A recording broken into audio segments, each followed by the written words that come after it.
ಈ ಕನ್ನಡ ಶಾಲೆಗೆ ಸೇರಿದ್ರೆ ವಿದ್ಯಾರ್ಥಿಯ ಬ್ಯಾಂಕ್ ಖಾತೆಗೆ ಹಣ ಬೀಳುತ್ತೆ. ಮಾತ್ರವಲ್ಲ, ₹1 ಖರ್ಚಿಲ್ಲದೆ ಕನ್ನಡ ಶಾಲೆಯಲ್ಲಿ ಉತ್ತಮ ಶಿಕ್ಷಣವೂ ಸಿಗುತ್ತೆ. ಇದು ಸರ್ಕಾರದ ಯಾವುದೋ ಹೊಸ ಯೋಜನೆ ಇರಬಹುದು ಅಂದುಕೊಳ್ಳಬೇಡಿ. ಕನ್ನಡ ಶಾಲೆಯನ್ನ ಉಳಿಸಲು ಈ ಶಾಲೆಯ ಮುಖ್ಯ ಶಿಕ್ಷಕರು ಅನುಷ್ಠಾನಗೊಳಿಸಿರುವ ಯೋಜನೆಯಾಗಿತ್ತು. ಹಾಗಾದ್ರೆ ಈ ಶಾಲೆ ಇರುವುದಾದ್ರೂ ಎಲ್ಲಿ? ಏನು ಈ ಶಾಲೆಯ ವಿಶೇಷತೆ? ಈ ಸ್ಟೋರಿ ನೋಡಿ.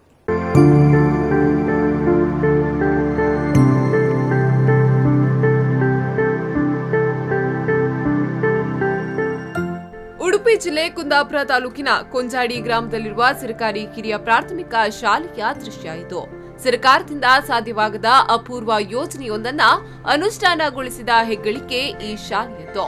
ಇದರ ಹಿಂದಿನ ರೂವಾರಿ ಬೇರೆ ಯಾರೂ ಅಲ್ಲ, ಇದೇ ಶಾಲೆಯ ಮುಖ್ಯ ಶಿಕ್ಷಕ ಸುರೇಶ್ ಶೆಟ್ಟಿ ಅವರು. ಈ ದೃಶ್ಯದಲ್ಲಿ ನೋಡಿ, ಮಕ್ಕಳ ನಡುವೆ ಮಕ್ಕಳಂತೆ ಆಟವಾಡುತ್ತಾ ಪಾಠ ಹೇಳಿಕೊಡುವ ಇವರೇ ಈ ಶಾಲೆಯ ಮುಖ್ಯ ಶಿಕ್ಷಕರು.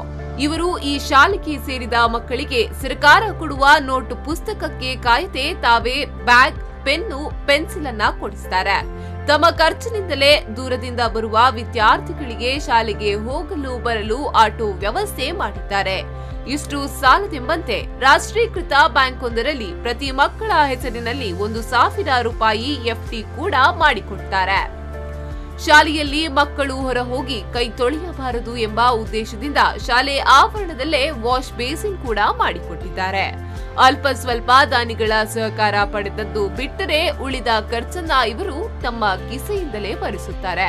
ಹೀಗಾಗಿ ಈ ಶಾಲೆಯಲ್ಲಿ ಮಕ್ಕಳ ಕೊರತೆ ಎದುರಾದದ್ದೇ ಇಲ್ಲ.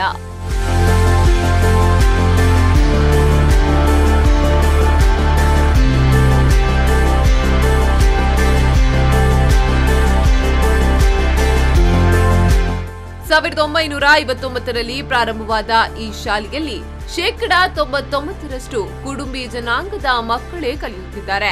ಮೊದಲ 2-3 ವರ್ಷ 60 ರಿಂದ 70 ಮಕ್ಕಳಿದ್ದ ಈ ಶಾಲೆಯಲ್ಲಿ ತದನಂತರ ಶಿಕ್ಷಕರು ಹಾಗೂ ಮೂಲ ಸೌಕರ್ಯದ ಕೊರತೆಯಿಂದ ಮಕ್ಕಳ ಸಂಖ್ಯೆ 11ಕ್ಕೆ ಇಳಿಯಿತು. ಯಾವುದೇ ಸೌಲಭ್ಯವಿಲ್ಲದ, ಅದರಲ್ಲೂ ಶಿಕ್ಷಕರೇ ಇಲ್ಲದ ಈ ಶಾಲೆಗೆ ಊರಿನ ಜನರು ತಮ್ಮ ಮಕ್ಕಳನ್ನ ಕಳುಹಿಸಲು ಮನಸ್ಸು ಮಾಡಲಿರಲಿಲ್ಲ. ಪಕ್ಕದ ಊರಿನ ಗೋಳಿ ಅಂಗಡಿ ಶಾಲೆಯೊಂದರಿಂದ ಈ ಶಾಲೆಗೆ ಪ್ರಾಧ್ಯಾಪಕರಾಗಿ ಬಂದ ಸುರೇಶ್ ಶೆಟ್ಟಿ ಮತ್ತೋರ್ವ ಶಿಕ್ಷಕಿದ್ದು ಬಿಟ್ಟರೆ ಮತ್ಯಾರೂ ಇರಲಿಲ್ಲ. ಹೀಗಾಗಿ ತಮ್ಮದೇ ಸ್ವಂತ ಖರ್ಚಿನಲ್ಲಿ ಮತ್ತೋರ್ವ ಗೌರವ ಶಿಕ್ಷಕಿಯನ್ನ ಸುರೇಶ್ ಶೆಟ್ಟಿಯವರು ನೇಮಿಸಿದ್ರು. ಹೀಗಾಗಿ ಮಕ್ಕಳ ಸಂಖ್ಯೆಯಲ್ಲೂ 11 ರಿಂದ 28ಕ್ಕೆ ಏರಿಕೆಯಾಯಿತು.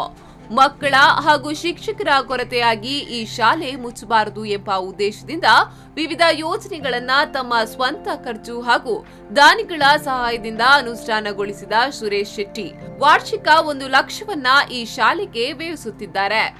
ಯೋಜನೆಗಳು ಕೆಲವೊಂದು ಖರ್ಚಿನ ವಿಚಾರಗಳಿರ್ಬೋದು. ಅದರಲ್ಲಿ ಮಕ್ಕಳಿಗೆ ₹1,000 ಬ್ಯಾಂಕ್ ಠೇವಣಿ ಇರ್ಬೋದು, ಅಥವಾ ಉಚಿತ ಸಾರಿಗೆ ವ್ಯವಸ್ಥೆ ಇರ್ಬೋದು, ಅಥವಾ ಉಚಿತ ನೋಟ್ ಪುಸ್ತಕ, ಈ ಥರದ ಕೆಲವೊಂದು ಕಾರ್ಯಕ್ರಮಗಳನ್ನು ಹಮ್ಮಿಕೊಂಡಿದ್ದೇವೆ ನಾವು. ಅದಕ್ಕೆಲ್ಲ ಕೆಲವೊಂದು ಹಣ ಪೋಷಕರ ಮತ್ತು ದಾನಿಗಳ ನೆರವಿನಿಂದ ಸಿಕ್ಕಿರ್ತದೆ.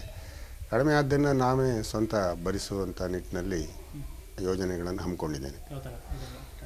ಹೌದು, ಟ್ರಾವೆಲಿಂಗ್ ಅಲೌನ್ಸು, ಆಮೇಲೆ ಸ್ಕೂಲ್ ಬ್ಯಾಗು, ನೋಟ್ಬುಕ್ಕು, ಹಾಗೆ ಶಾಲೆಗೆ ಬೇಕಾದ ಕೆಲವೊಂದು ಆಟೋಪಕರಣಗಳು, ಶಾಲೆಗೆ ಬೇಕಾದ ಇನ್ನಿತರ ಸಣ್ಣ ಪುಟ್ಟ ಪುಸ್ತಕ, pencil, F D, bank F D, ಈ ಥರದ್ದೆಲ್ಲ ಯೋಜನೆಗಳನ್ನು ಹಮ್ಮಿಕೊಂಡಿದ್ದೀವಿ. ₹1,000 ಎಫ್ ಡಿಯನ್ನು ಪ್ರತಿ ಮಗುವಿನ ಹೆಸರಲ್ಲಿ ಇಡ್ತೇವೆ. ಅದನ್ನು ಈ ಶಾಲೆ ಬಿಡೋವರೆಗೂ ಸಹ ನಾವು ರಿನ್ಯೂವಲ್ ಮಾಡ್ಕೊಂಡು ಬರ್ತಾ ಇರ್ತೇವೆ. ಮುಂದೆ ಈ ಶಾಲೆ ಬಿಟ್ಟು 5ನೇ ಕ್ಲಾಸ್ ಮುಗಿದ ಮೇಲೆ ಹೋಗುವಾಗ ಅವರಿಗೆ ಕೊಟ್ಟು ಕಳಿಸ್ತೇವೆ. ಅವರು ಅದನ್ನು ಮತ್ತೆ ಅದನ್ನು ಮುಂದುವರಿಸಿ ಅಂತ ಅನ್ನುವ ಅವರಿಗೆ ತಿಳುವಳಿಕೆಯನ್ನು ಹೇಳ್ತೇವೆ. ಸರ್ಕಾರದಿಂದ ಶಾಲಾ ಪುಸ್ತಕ ತಡವಾಗಿ ಬಂದಾಗ ಉಪಯೋಗಕ್ಕಿರಲಿ ಎಂಬ ಕಾರಣಕ್ಕೆ ದಾನಿಗಳಿಂದ ಹೆಚ್ಚುವರಿ ಪುಸ್ತಕವನ್ನ ಖರೀದಿಸಿ ಸಂಗ್ರಹಿಸಿಟ್ಟಿದ್ದಾರೆ. ಒಟ್ಟಿನಲ್ಲಿ ವರ್ಷ ಪೂರ್ತಿ ಮಕ್ಕಳಿಗೆ ಯಾವುದೇ ಕೊರತೆ ಬಾರದಂತೆ ಸ್ವಂತ ಮಕ್ಕಳಂತೆ ನೋಡಿಕೊಳ್ಳುತ್ತಿದ್ದಾರೆ ಸುರೇಶ್ ಶೆಟ್ಟಿ ಅವರು.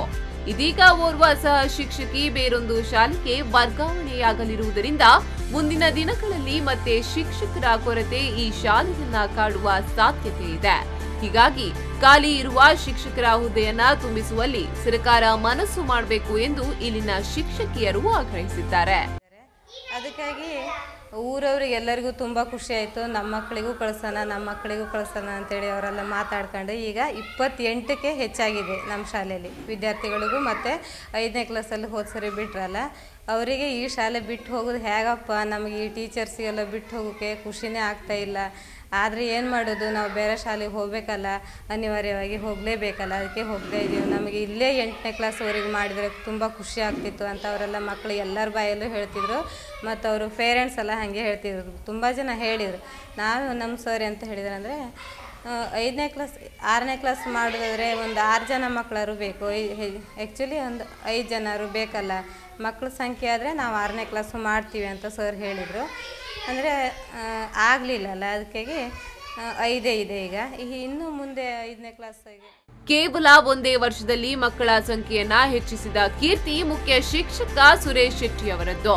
ಮುಚ್ಚುವ ಸ್ಥಿತಿಯಲ್ಲಿದ್ದ ಈ ಕನ್ನಡ ಶಾಲೆಯನ್ನ ಉಳಿಸುವಲ್ಲಿ ಅವಿರತವಾಗಿ ಶ್ರಮ ಪಡುತ್ತಿರುವ ಮುಖ್ಯ ಶಿಕ್ಷಕ ಸುರೇಶ್ ಶೆಟ್ಟಿ ಅವರಿಗೆ ಹ್ಯಾಟ್ಸ್ ಆಫ್ ಹೇಳಲೇಬೇಕು.